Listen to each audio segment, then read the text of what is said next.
की जय।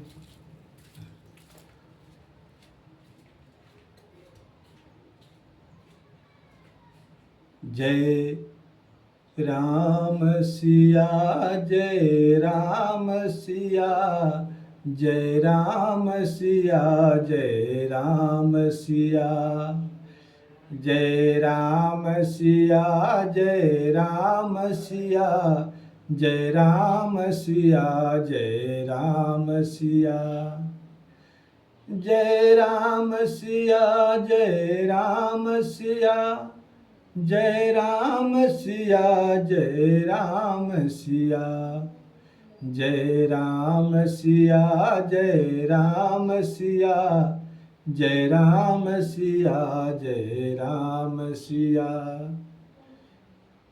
जिन जिन प्रभु का नाम लिया हो, जिन जिन प्रभु का नाम लिया, तीन तीन भवसागर पार किया। जय राम सिया जय राम सिया, जय राम सिया जय राम सिया। प्रेम से बोलिए मर्यादा पुरुषोत्तम रामचंद्र जी महाराज की जय, श्री हनुमान जी महाराज की जय। आइए ये कथा मैं आपसे निवेदन कर रहा हूं अरण्य कांड से। अरण्य कांड में अरण्य कांड का कथा चित्रकूट से आरंभ होता है। कहाँ से आरंभ होता है? चित्रकूट से। चित्रकूट के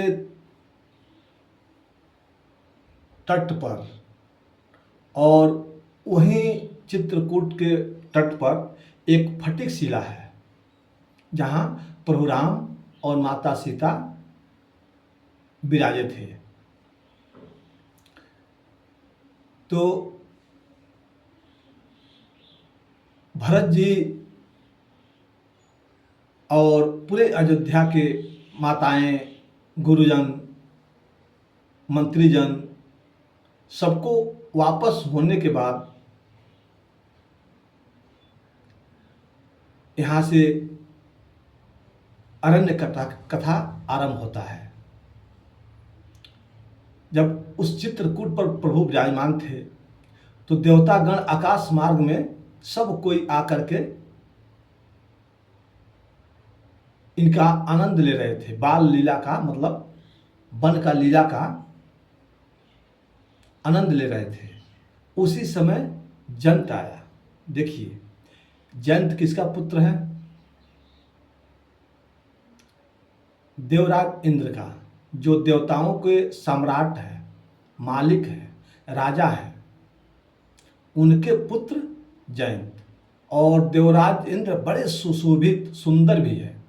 तो ये बताइए, सुंदर पिता का पुत्र कैसा होते हैं? सुंदर ही होते हैं। लेकिन सुंदर देवराज इंद्र थे, लेकिन इनके पुत्र जयंत भी सुंदर था। परंतु कहा जाता है कि स्वभाव, चरित्र, अंदर जो भी रहेगा एक न एक दिन बाहर आ जाता है। एक न एक दिन जो भीतर होता है वो बाहर आ ही जाता है। इतना सुंदर देवताओं को राजा होते हुए इंद्र घृणा काम करते थे, क्योंकि सत्ता के मद में थे और सत्ता को बचाए रखने के लिए कुछ ऐसे काम करते थे इंद्र कि जो राजा होने के बाद से राजाओं को, देवताओं को ऐसा नहीं करना चाहिए था। समय का चक्कर कब घूम जाए किसी का कुछ पता नहीं है। देवराज इंद्र का एक नाम होता है सतत क्रतु। सतत क्रतु का मतलब देवराज इंद्र ने 100 यज्ञ कर लिया था, इसलिए इनका नाम पड़ा था सतत क्रतु, और देवताओं को सम्राट बने बैठे थे। इधर मृत्युलोक में जो भी साधु संत मुनि अथवा राजा यज्ञ करते थे तो देवराज इंद्र उस यज्ञ में विघ्न डालने के लिए किसी न किसी को भेजते रहते थे। क्यों? क्योंकि अगर इसका यज्ञ पूर्ण हो जाएगा तो हमारा मान घट जाएगा। हो सकता है मैं इन स्वर्ग के गद्दी से भी कुछ समय के लिए हट सकता हूँ, सत्ता से भी उतर सकता हूँ। तो ये सब सोच करके अन्य प्रकार से भिन्न भिन्न प्रकार से देवराज इंद्र स्वर्ग से अप्सराओं को भेजते रहते थे। मेनका आदि आदि ये जो अप्सरा होती हैं इनको भेजते रहते हैं और यज्ञ पूजा पाठ भंग कराते रहते थे। अपने सत्ता हमारी बनी रहे यह सोच करके।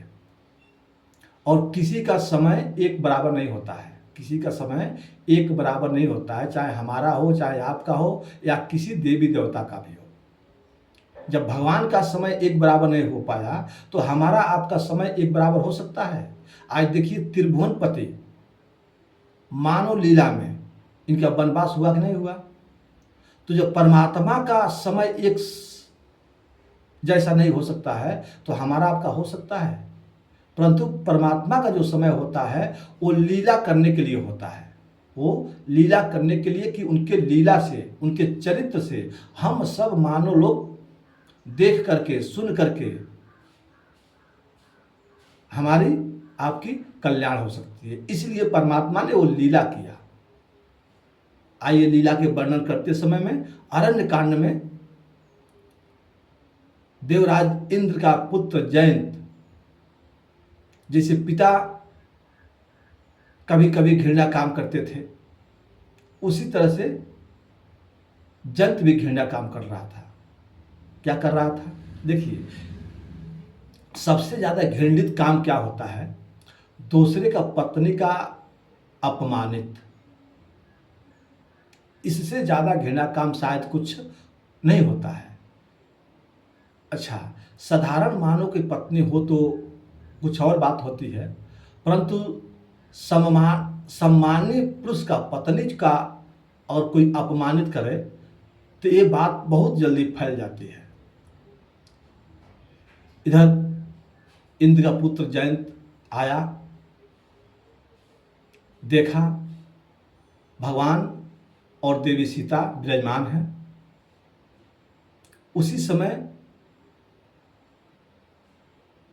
प्रभु राम एक बार चुलकुसुम सुहाई, निज कर आभूषण राम बनाई। राम जी ने अपने हाथों से सुंदर सुंदर पुष्प उतारा और बालों के लिए गजरा बनाया, कानों के लिए कनफूल बनाया, गले के लिए सुंदर हार बनाई, बाजू के लिए बाजू बंद बनाया, कमर के लिए करधनी बनाई, पाँवों के लिए पायल बनाया। किसका? फूलों का। और बना करके प्रभु राम सादर सादर पहिराए प्रभु आदर, आदर से सादर से उस पुष्प को आभूषण बना करके सीता जी को श्रृंगार कर रहे हैं। और देखिए पति और पत्नी में प्रेम हो, अटल अटल विश्वास हो, अचूक विश्वास हो तो पत्नी के हाथों से, मतलब पति के हाथों से जो भी कुछ है वो पत्नी के लिए बहुत है। क्योंकि विश्वास हो तब, पति के प्रति प्रेम हो तब। और जो राम जी पुष्प से आभूषण बनाए थे उस आभूषण का कोई तुलना नहीं था। देखिए हमारे घर, आपके घर सोना चांदी आदि आदि से श्रृंगार होता है, लेकिन सोने चांदी का श्रृंगार भी फीका पड़ गया उस पुष्प के आगे। जब पुष्प के आगे सोने चांदी का फीका पड़ गया तो उसी समय जयंत समझ गया कि हमको हमारे पिताजी को अपमानित कर रहे हैं, हमारे पिताजी को और हमारे स्वर्ग का व्यवस्था का ये अपमानित कर रहा है। देखिए, यही सोच करके कि हमारा पिता बहुत शक्तिशाली, बहुत धनवान, कुबेर। देखिए, संपत्ति का राजा कौन होते हैं, संपत्ति का धनवान कौन होते हैं? कुबेर, कुबेर जी। लेकिन कुबेर जी संपत्ति का मालिक तो हैं, लेकिन देवताओं को राजा नहीं बन पाए। और देवराज इंद्र देवताओं को राजा बने, इसलिए कुबेर जी का भी राजा। इसलिए इंद्र शक्तिशाली भी हैं, राजा भी हैं और धनवान भी हैं। इधर जंत सोचा कि ये स्वर्ग का अपमानित कर रहे हैं, स्वर्ग का व्यवस्था का अपमानित कर रहे हैं, इसलिए ऐसा कुछ मैं क्यों नहीं करूं कि इनके जीवन में कुछ करके जाऊं कि ये भी अपमानित हों। यह सोच करके जयंत आया और कौवे का रूप धारण किया। वहाँ तो ऐसा गोस्वामी जी लिखे हैं कि सीता चरण चोंच हति भागा, परंतु कहीं ये भी मिला है कि जयंत ने माँ के स्तन में चोंच मारा, परंतु नहीं, ना ही जयंत माँ के स्तन में चोंच मारा और ना ही एक प्रकार के माता के चरण में। वो कहाँ मारा? हृदय में, हृदय पे घात किया जयंत ने माँ का। अच्छा, एक बात और है, अगर जयंत आया था प्रभु का बल देखने के लिए तो प्रभु पर आप आक्रमण करना चाहिए, उनको मारना चाहिए चोंच से या था कुछ पंजों से। तो राम जी को क्यों नहीं मारा? इसलिए राम जी को नहीं मारा क्योंकि सम्मानित व्यक्ति का अपमान करना हो तो उनको स्त्री पर अपमान कीजिए, करेंगे तो बहुत जल्दी ये बात फैलेगा और उसका प्रमाण भी आपके सामने बहुत जल्दी आएगा, बुरा या भला। देवराज इंद्र क्या करते थे? देवराज इंद्र एक बार, आपको एक कथा मालूम ही है कि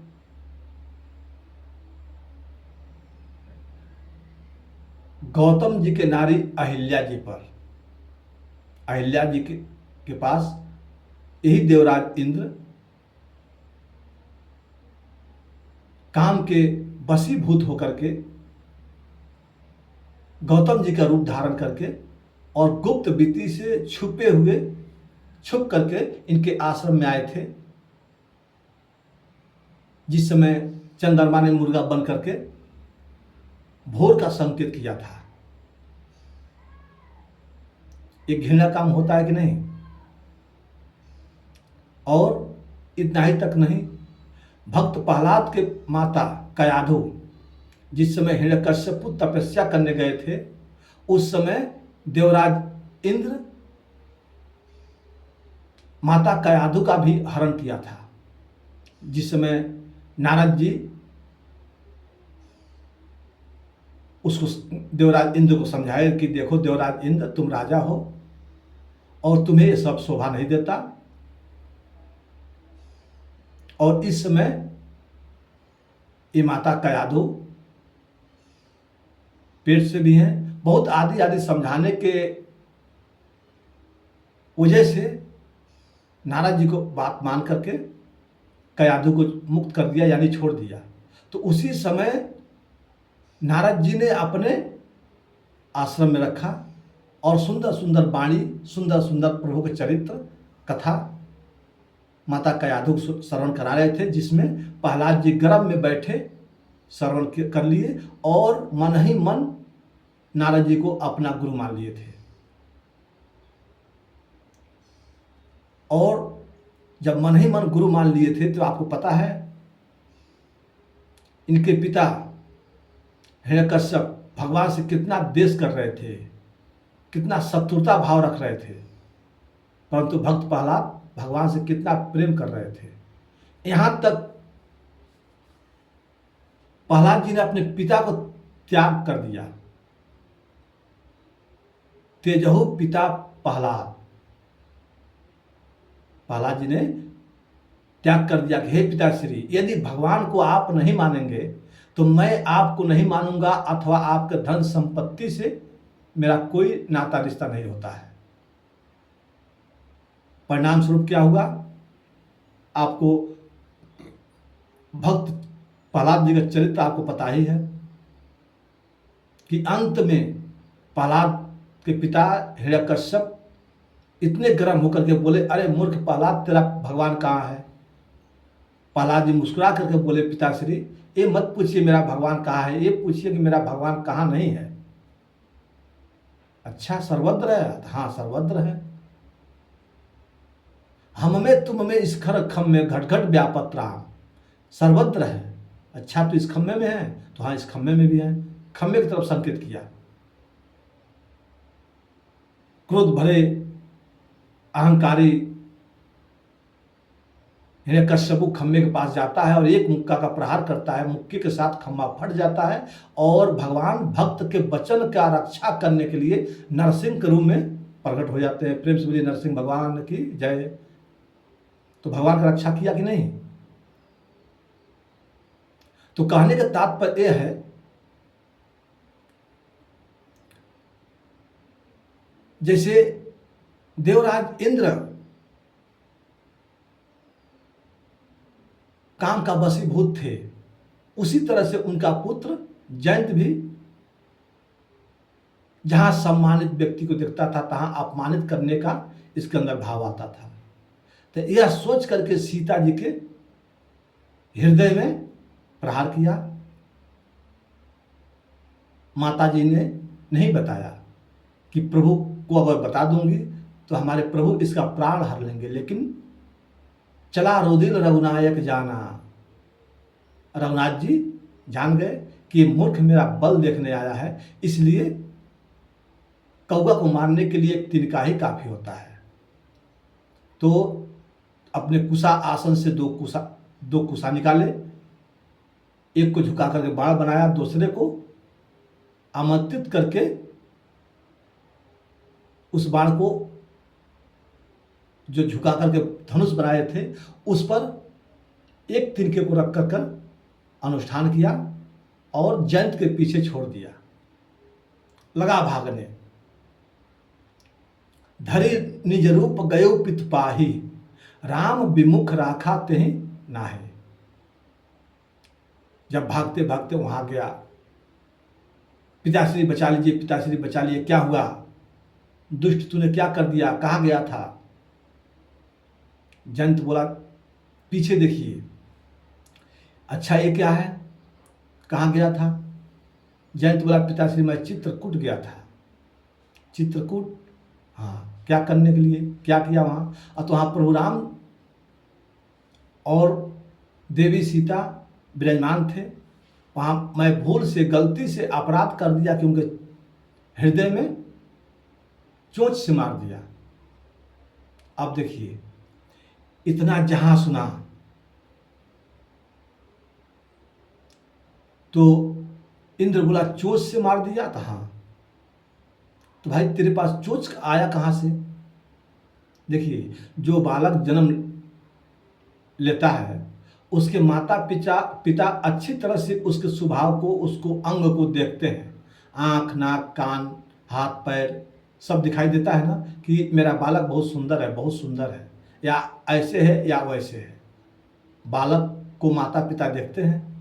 तो जिस समय जयंत का जन्म हुआ था तो देवराज इंद्र भी देखे थे, तो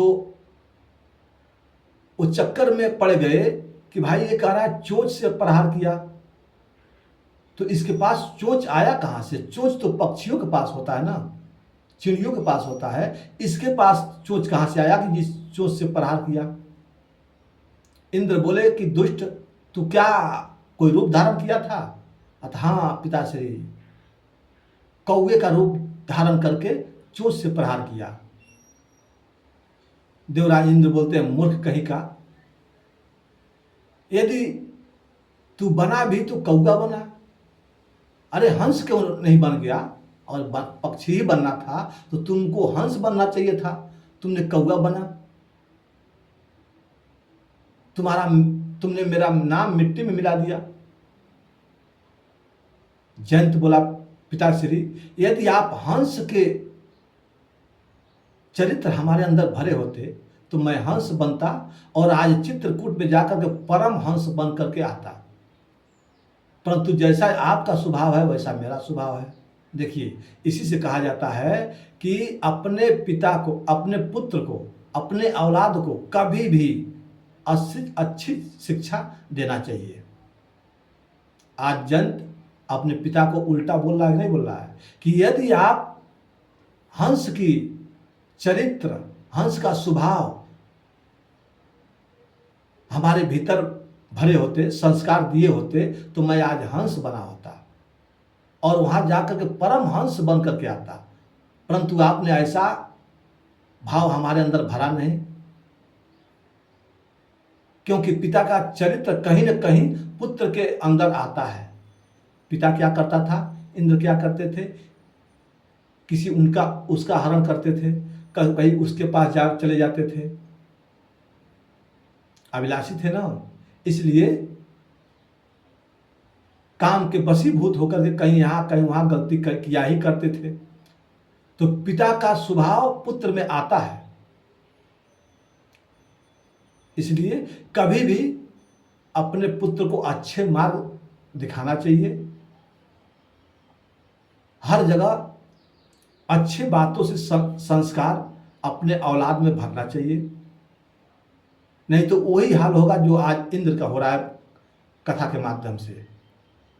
धन संपत्ति से आपको सुख नहीं मिलता है, हमको सुख नहीं मिलता है। यदि धन संपत्ति, बेटा बेटी से यदि आप चाहें कि हमको सुख मिलेगा, मेरा इतना बेटा है, मेरा इतना संपत्ति है, तो धन संपत्ति से सुख नहीं मिलता है। जब सुख मिलेगा तब कर्म फलम शुभम शुभा, यानी अपने द्वारा किए हुए कर्म का ही सुंदर फल होता है, तो हमको आपको सुख प्राप्त होता है। ये बताइए, बैंक में बैलेंस आपका नहीं रहेगा और जाकर विड्रॉल भर दे 50,000 का, तो आपका रिश्तेदार भी होगा बैंक मैनेजर, फिर भी गेट आउट, क्या कहेगा, गेट आउट। और आपका शत्रु भी बैंक मैनेजर रहेगा, आपके बैंक में करोड़ों रुपये पड़े हैं, लाखों रुपये पड़े हैं, तो आप कितना होगा विड्रॉल भरेंगे तो आपका स्वागत करेगा, नहीं करेगा। तो कर्म फलम शुभम शुभा, यानी कर्म का ही, कर्तव्य का ही किया हुआ हम सब प्राणी भोगते हैं। आज जैसा पिता के रूप में इंद्र अपने पुत्र को सिखाया था, पढ़ाया था, जो चरित्र डाला था, जो स्वभाव भला था, उसी के कारण आज जयंत कहा कि पिताश्री मेरे में गलती नहीं है, मैं क्या कर सकता, जैसा आपने मेरे बचपन में मेरे अंदर स्वभाव भरा वही मैंने किया और वही आपके सामने आया। तुरंत इंद्र ने अपने पुत्र को वहां से भगाया कि दुष्ट कहीं का, जल्दी भाग यहां से। क्यों भगाया? इसलिए कि यदि इंद्र ने सोचा कि अगर ये मेरा पुत्र है, इसका पक्षपात मैं लेता हूं तो कहीं गद्दी से भी बेगद्दी हो जाऊंगा, क्योंकि परमात्मा की बात है, प्रभु राम की बात है और उनका ये अपराध किया है।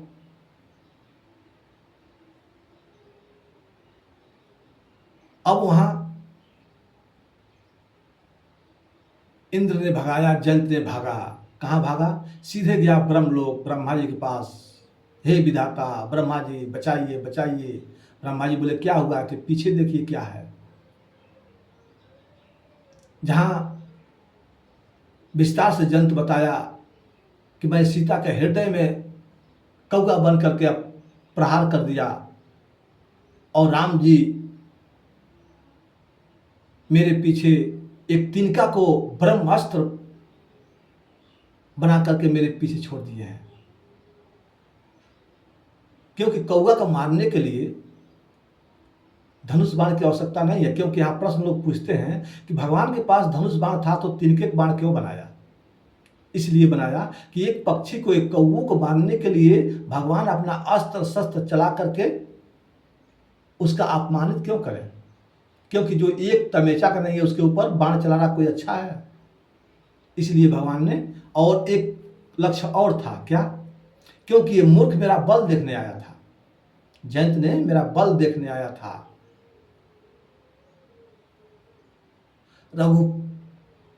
रघुबर बल देखी,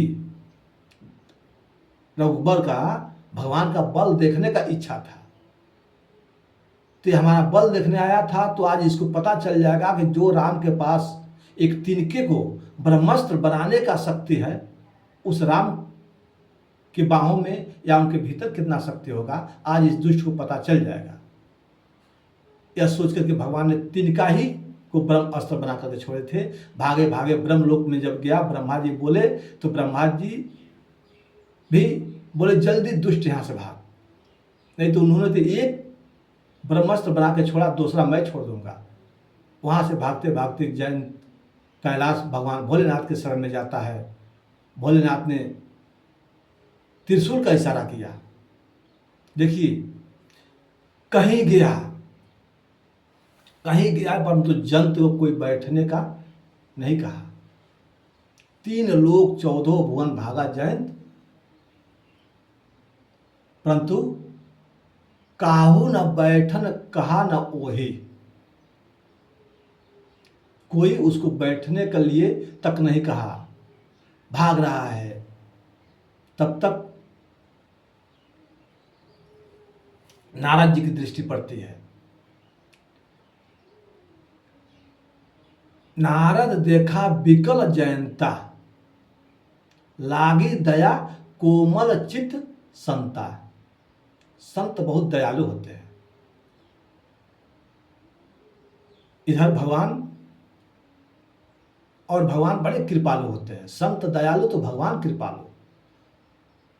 भगवान देख रहे हैं कोई नहीं इसको शरण दे रहा है, तो नारद जी को बुलाकर के इशारा किए, जाओ जाओ इसका कल्याण करो। नारद जी आकर के रोके, सुनो सुनो भाई, कहाँ जा रहे हो, कहाँ जा रहे हो? जयंत बोला मुनिवर मत रोकिए, रुकते ही मर जाऊंगा। क्यों मर जाओगे? अरे देख रहे हैं पीछे क्या आ रहा है? अरे भाई रुको रुको, देखो तो पैसे, मैं पहले कैसे कैसे मर रहा हो? इससे पहले तू नहीं रुका था क्या? इससे पहले तू नहीं रुका था, अपने बाप के पास रुका था, इंद्र के पास, विधाता ब्रह्मा जी के पास रुका था, भगवान भोलेनाथ के पास रुका था, तो क्या वहां मर गया? आज मैं रुक रहा हूं तो तू कह रहा है मर जाऊंगा मर जाऊंगा। कैसे मर जाओगे? रुको। जहां इंद्र रुका तो कुछ दूर पर भगवान का भेजा हुआ ब्रह्म अस्त्र भी ठहर गया। नारद जी बोले तुम मर गए? बोलो, यहां रुक गए हो तो मर गए हो। देखो पीछे तुम्हारा जो काल है वो भी वहीं रुक गया। जयंत बोला मुनिवर क्या करूं, मुझसे बहुत बड़ा अपराध हो गया, मुझसे बहुत बड़ा अपराध हो गया। नारद जी बोले जयंत तुमको कोई सृष्टि में कोई नहीं बचा पाएगा, एक उपाय बताऊं? हाँ बताइए मुनिवर। तुम सीधे यहाँ से भगवान के पास चले जाओ, जहां से आए हो उन्हीं के शरण में जाओगे तो बच पाओगे, अन्यथा कहीं नहीं बच पाओगे। नारद जी की वाणी सुन करके जयंत बोला मुनिवर अगर वहां जाऊंगा तो क्या वो मारेंगे नहीं हमको? मुनिवर बोले जयंत से कि जयंत बताओ तुम बच भी कहाँ पाओगे, और भाग कर भी कहाँ जाओगे कि बच पाओगे? तुमको गनीमत इसी बात में है कि जहां से आए हो उन्हीं के चरणों में जाकर के गिर जाओ और बोलो सरकार मुझसे अपराध हो गया, मैं क्षमा प्रार्थी हूं, आप क्षमा कीजिए। भगवान राम बड़े कृपालु हैं, वो तुम्हें अवश्य क्षमा करेंगे। यदि वो पूछेंगे कि तुम अपराध क्यों किया तो झूठ मत बोलना। बस भगवान की एक ही बात से नफरत है, झूठ मत बोलना। सीधा बोल देना सरकार मैं आपका बाहुबल, आपका प्रभाव देखने के लिए मैं, मुझसे ये सब भूल हुआ है। तो जयंत बोला इन मुनि नारद जी से कि नारद जी, यदि मैं उनसे बोलूँगा भूल हो गया, मैं आपका अपराध आपका प्रभाव देखने आया था, तो कहीं उन्होंने कह दिया कि प्रभाव देखने आया था तो प्रभाव देख लिया, तो फिर क्यों आया? तो नारद जी ने वहाँ सिखाया पढ़ाया कि जयंत ज़्यादा कुछ मत बोलना, केवल वहाँ यही बोलना कि प्रभु पहली बार आया था मैं आपका प्रभाव देखने के लिए, और दूसरी बार अब आया हूँ आपका प्रभाव स्वभाव देखने के लिए, क्योंकि मैं सुना हूँ कि आप बड़े शरणागत हैं सरकार, बड़े कृपालु हैं, बड़े बड़े दयालु हैं, जो आपके शरण में आता है उसको क्षमा अभय दान देते हैं सरकार। इसलिए इस अपराधी को भी क्षमा कीजिए। भगवान ने यहाँ इंद्र की बात सुन करके जो मौत के बराबर अपराध किया था, वो भगवान केवल जयंत का एक आंख निकाल करके क्षमा कर देते हैं, मुक्त कर देते हैं। आंख क्यों निकाली? आंख इसलिए निकाली कि आगे चल के संसार में लोग कहेंगे कि भगवान का ब्रह्म अस्त्र भी फेल हो गया, निष्सफल हो गया, इसलिए अस्त्र शस्त्र का मान रखने के लिए कौवे का, उस जयंत का एक आंख का से काना करके छोड़ दिया। और आप कहीं भी देखिएगा कौवों का एक ही आंख से दिखता है अथवा एक आंख से कम दिखता है, पूरी नहीं दिखता है, लेकिन जहां तक दिखता है तहां तक बड़ा साफ दिखता है, क्योंकि प्रभु का एक कृपा है। और भगवान जयंत को छोड़ देते हैं, और उसके बाद से तब जाकर के यहाँ भगवान चित्रकूट में इस घटना घटने के बाद और दिन तक ठहरना उचित नहीं समझते हैं, इसलिए आगे का प्लान बनाते हैं। मैं अपने वाणी को यहीं विराम देता हूँ। ये कथा आपको अच्छी लगे तो सब्सक्राइब करना, लाइक करना मत भूलिएगा। मेरा आपसे विशेष निवेदन है कि यदि आपका आशीर्वाद हमको मिलता रहता है तो मैं नित्य प्रतिदिन कोई न कोई रामचरितमानस से अथवा श्रीमद् भागवत महापुराण से अच्छे अच्छे सुंदर कथा आपके लिए मैं लाता रहूँगा। प्रेम से बोलिए श्री हनुमान जी महाराज की जय, सरस्वती मैया की जय, प्रभु राम जी की जय। तो इस तरह से कभी भी अपने औलाद को, जैसे जयंत ने की वाणी सब सुन ही लिए हैं, हमेशा अपने औलाद पर सुंदर भाव, सुंदर शिक्षा देना चाहिए। आला तो इस ढंग से मैं आपको जयंत की और चित्रकूट से अरण्य कथा का कहीं संक्षेप कहीं विस्तार में आपको श्रवण कराया। इसमें त्रुटियां होगी जो क्षमा कीजिएगा, और लाइव सब्सक्राइब करना मत भूलिएगा। प्रेम से जय श्री सीताराम जी महाराज की जय।